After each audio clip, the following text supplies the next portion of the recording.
మిమ్మల్ని ఇక్కడే బతికించడానికి, అట్లాగే మీ పిల్లలకు మంచి చదువులు చెప్పించడానికి, మీకు మంచి కమ్యూనిటీలు కట్టించడానికి, దశాబ్దాల కాలంగా మీరు కోరుకుంటున్న ఎస్టీ కోరిక నెరవేర్చే క్రమంలో నా వంతు సహకారం నేను ఎప్పుడు కూడా మీకు అందజేస్తానని నేను మనవి చేస్తా ఉన్నాను. ఇప్పుడున్న ప్రభుత్వం బీసీలకు వ్యతిరేకమైన ప్రభుత్వం, బడుగు బలహీన వర్గాలను అడుగున అణచివేస్తున్న ప్రభుత్వం.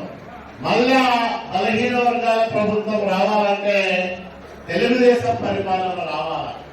నేను ఒక బీసీ కులానికి సంబంధించిన వ్యక్తిగా ఇంత దూరం ప్రయాణం చేయగలిగినానంటే చంద్రబాబు నాయుడు గారు ఆశీస్సులు ఉండడం వల్ల, ఆయన నన్ను అడుగడుగుగా ప్రోత్సహిస్తుండడం వల్ల 25 ఏళ్ళుగా అనేక పదవులు, హోదాలు మరి నేను పనిచేసేదానికి అవకాశాలు వచ్చాయి.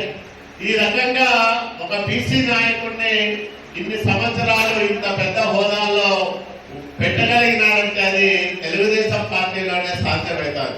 ఈరోజు వైసీపీ పార్టీ చూస్తా ఉన్నాం, ఎక్కడ కూడా బీసీలను ప్రోత్సహించే పరిస్థితి లేదు. జగన్మోహన్ రెడ్డి చేస్తే ఎవరు కలుస్తా ఉంటారు? ఓ తాడపత్రి పెద్దారెడ్డి కలిసినాడంట, గుండగల వెంకటరామరెడ్డి కలిసినాడంట, అనంతపురంలో అనంత వెంకటరామరెడ్డి కలిసినాడంట, తోపుదుర్తి ప్రకాష్ రెడ్డి కలిసినాడంట, సింగనమల సాంబశివారెడ్డి కలిసినాడంట అంటారు తప్ప ఎవరైనా బీసీలో, ఎస్సీలో, మైనార్టీలో కలిసినారంట అని ఎప్పుడన్నా విన్నామా? అదే చంద్రబాబు నాయుడు దగ్గర ఉంటే యనమరామకృష్ణ కలిసినాడు, లేకపోతే అచ్చెన్నాయుడు కలిసినాడు, కాలువ శ్రీనివాసులు కలిసినాడని చుట్టూ చంద్రబాబు నాయుడు గారి చుట్టూ బీసీలే ఉంటారు. అవునా కాదా? అంటే బీసీల ప్రభుత్వం, బీసీల పార్టీ, తెలుగుదేశం పార్టీనే బీసీల పార్టీ, తెలుగుదేశం ప్రభుత్వమే బీసీల ప్రభుత్వం. కాబట్టి మనమందరం కూడా తెలుగుదేశం పార్టీని అత్యధికమైన మెజార్టీతో గెలిపించాల్సిన అవసరం ఉంది. మీరందరూ మీ ఊళ్ళలో, మీ ఇళ్లలో అందరికీ ఈ విషయాలన్నీ కూడా తెలియజెప్పాలి. తెలియజెప్పి తెలుగుదేశం పార్టీకి ఈసారి రాయదుర్గం నియోజకవర్గంలో 50,000కు తగ్గకుండా భారీ మెజార్టీతో గెలిపించాల్సిన అవసరం ఉంది. దానికి మీరందరూ కూడా ఈ రోజు ఇక్కడికి ఎంత ఉత్సాహంగా వచ్చినారో, మే 13వ తేదీ వరకు మీలో ఆ ఉత్సాహం కించిత్ కూడా తగ్గడానికి వీల్లేదు. ఇంకా ఉత్సాహాన్ని పెంచుకొని, పట్టుదలను పెంచుకొని 10 ఓట్లు, 20 ఓట్లు, 30 ఓట్లు, 40 ఓట్లు, 50 ఓట్లు, ఒక్కొక్క మనిషి ఎన్ని ఓట్లు వేయించగలుగుతాడో అంతమందిని సమీకరించి తెలుగుదేశం పార్టీని విజయపథాలను నడిపించమని మిమ్మల్ని నేను కోరుకుంటా ఉన్నా. జగన్మోహన్ రెడ్డిని చూస్తా ఉన్నాం, బీసీ సంక్షేమం పూర్తిగా అడుగట్టిపోయింది. బీసీల వ్యతిరేకమైన పరిపాలన ఈ రాష్ట్రంలో సాగుతా ఉంది. బీసీల ద్రోహి ఎవరన్నా ఉన్నారంటే జగన్మోహన్ రెడ్డి. ఈరోజు చూస్తా ఉన్నాం, అవ్వాతాతలకు ఎంత ఇబ్బందులు పెడతా ఉన్నారో పెన్షనర్లకి. పొద్దున్నే చాలా చోట్ల మంచాల మీద ఎత్తుకొచ్చి వాళ్ళని కూర్చోబెట్టారు సచివాలయం దగ్గర. ఎందుకు ఈ రకమైన డ్రామాలు ఆడుతా ఉన్నారు? వయస్సు మీద పడిపోయి కదల్లేని పరిస్థితుల్లో ఉన్న వాళ్ళకు ఇళ్ల దగ్గర పోయి పెన్షన్లు ఇస్తామని ఇదే ప్రభుత్వం చెప్పింది. అట్లాగే 1వ తేదీ ఇవ్వడం లేదు, బ్యాంకు సెలవులు ఉన్నాయి, 3వ తేదీ నుంచి పెన్షన్లు పంపిణీ ఉంటుందని ఈ ప్రభుత్వమే ప్రకటించింది. ప్రభుత్వ గెజిట్ లో సాక్షి పేపర్లోనే వార్త వచ్చింది. ఈరోజు చూస్తే పెన్షన్లు సక్రమంగా ఇవ్వకుండా ముసలిళ్ళని, ముదుకోలను నానా ఇబ్బందులు పెడతా ఉంటారు.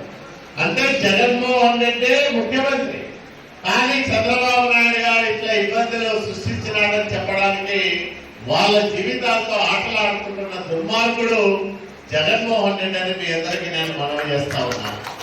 కాబట్టి ఇట్లాంటి రాజకీయ కుట్రలన్నింటినీ కూడా మనం ప్రజలకు చెప్పాల. చంద్రబాబు నాయుడు గారు వచ్చిన మొదటి నెల నుంచే, అంటే జూన్ 1వ తేదీ నుంచే పెన్షన్లు 4,000, 3,000 కాదు 4,000 రూపాయలు పెంచి ఇళ్ల దగ్గరికే పంపిణీ చేస్తాం.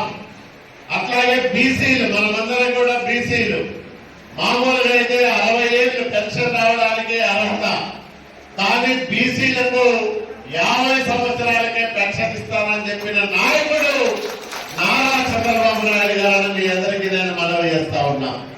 కాబట్టి బీసీలందరికీ 50 ఏళ్లకే పెన్షన్ ఇవ్వడంతో పాటు 4,000 రూపాయలు పెన్షన్ పెంచుతామని కూడా ఊరు వాడ మీరందరూ చాటి చెప్పాలని మీ అందరికీ నేను మనవి చేస్తా ఉన్నా. ఇదే కాకుండా 18 ఏళ్లు నిండిన మహిళలందరికీ కూడా నెలకు 1,500 రూపాయలు, అంటే ఇంట్లో 2 తోడుకోడలున్నా లేకపోతే అక్క చెల్లెలున్నా 3,000 రూపాయలు డబ్బులు వస్తాయి వాళ్ళకి. ఎంతమంది పిల్లలుంటే అంతమందికి తల్లికి వందనం పేరుతో స్కూల్ పోయే పిల్లలందరికీ ముగ్గురుంటే 45,000, నలుగురుంటే 60,000 రూపాయలు కూడా ఇచ్చే కార్యక్రమం చేపట్టబోతా ఉన్నాం. ఇవన్నీ 3 గ్యాస్ సిలిండర్లు ఫ్రీగా ఇస్తాం. బీసీలకు ప్రత్యేకమైన రక్షణ చట్టం తీసుకొస్తాం. డిగ్రీ చదువుకున్న పిల్లలుంటే నెలకు 3,000 రూపాయలు నిరుద్యోగ వృత్తి కూడా ఇవ్వబోతా ఉన్నాం. రైతులకు సంవత్సరానికి 20,000 రూపాయలు పాస్బుక్ ఉంటే చాలు 20,000 రూపాయలు డబ్బులు ఇవ్వబోతా ఉన్నాం. ఇవన్నీ అందరికీ తెలియజెప్పి అందరిలోనూ చైతన్యాన్ని తీసుకొచ్చి తెలుగుదేశం పార్టీకి అఖండమైన మెజార్టీని చేకూర్చేదానికి వర్కర్లు ప్రముఖ పాత్ర పోషించాలని మీ అందరికీ నేను పేరు పేరున మనవి చేసుకుంటూ మీ అందరి దగ్గర కూడా సెలవు చేసుకుంటున్నా.